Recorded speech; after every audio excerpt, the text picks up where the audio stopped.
एक ऐसा anti ageing mask जो कि यंगस्टर्स भी यूज कर सकते हैं। जी हाँ, आज मैं आपको एक ऐसा एंटी एजिंग मास्क बनाना सिखाऊंगी जो कि 12 साल से लेकर 100 साल तक की उम्र के लोग इस्तेमाल कर सकते हैं। इसमें ऐसे इंग्रेडिएंट्स मौजूद है जो कि आपकी एक्नी को खत्म करते हैं और एक्नी स्पॉट्स को सही करते हैं। तो अगर आपका शुमार भी उन टीनेजर्स में से है जिनको ये प्रॉब्लम है तो ये मास्क आपको जरूर ट्राई करना है।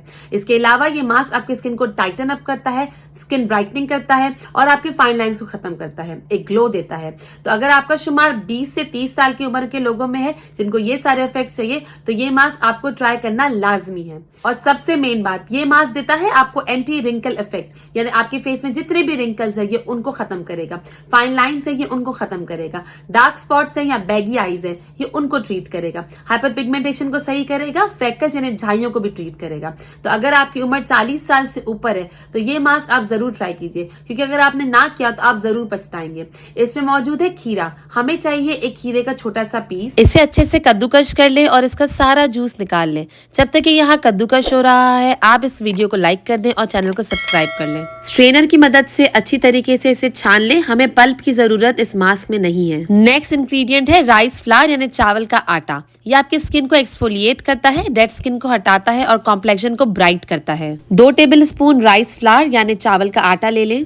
इसमें आपको ऐड करना है 1 चुटकी टर्मरिक यानी हल्दी। हल्दी आपकी स्किन को ग्लो देता है और इसमें एंटी इन्फ्लेमेटरी प्रॉपर्टीज होती हैं। इसमें अब हम ऐड करेंगे थोड़ा सा हनी यानी शहद। शहद आपकी स्किन को मॉइस्चर प्रोवाइड करता है और ड्राई एंड डैमेज स्किन को हील करता है।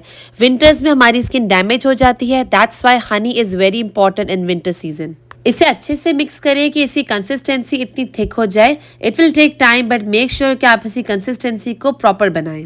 तो जी ये प्यारा सा मास्क बनके रेडी हो चुका है। अब मैं आपको बताती हूँ हम इसे अप्लाई कैसे करते हैं। इसे किसी भी ब्रश या फिंगर की मदद से अपने पूरे फेस और अपने नेक पे अप्लाई करें।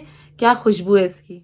मेरी अपनी स्किन सेंसिटिव है तो मैं पर्सनली ऐसी कोई भी चीज यूज नहीं करती अपने फेस पे स्पेशली जो कि मुझे लगता हो कि रिएक्ट करे। लेकिन अगर मैं ये अप्लाई कर रही हूँ तो यू कैन इमेजिन ये कितनी सेफ टू यूज है। तो आप भी बेफिक्र होकर इसको यूज करें और मुझे इसके रिजल्ट्स बताइएगा कि कैसे कितने अमेजिंग रिजल्ट्स आए हैं। तो फ्रेंड्स अब 20 से 25 मिनट हो चुके हैं और ये मास्क पूरी तरीके से सूख चुका है। मैं आती हूँ फेस वॉश करके। तो क्या आप रेडी हैं इसके आफ्टर रिजल्ट्स देखने के लिए?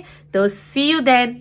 तो जी मैं फेस वॉश करके आ गई हूँ और आप देख सकते हो कि फेस कितना ग्लोइंग और शाइनिंग हो रहा है। एक सपल सी फीलिंग आ रही है। ऐसा लग रहा है कि फेस में बहुत नरम नरम सी फीलिंग है।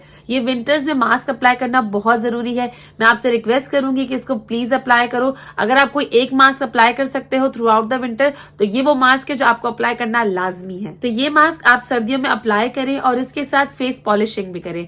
फेस पॉलिश कैसे करते हैं ये जानने के लिए आप अभी इस वीडियो पे क्लिक कीजिए, क्योंकि इसमें मैंने बताई फेस पॉलिश के अमेजिंग मेथड। तो मैं आपसे मिलती हूँ इस वीडियो में।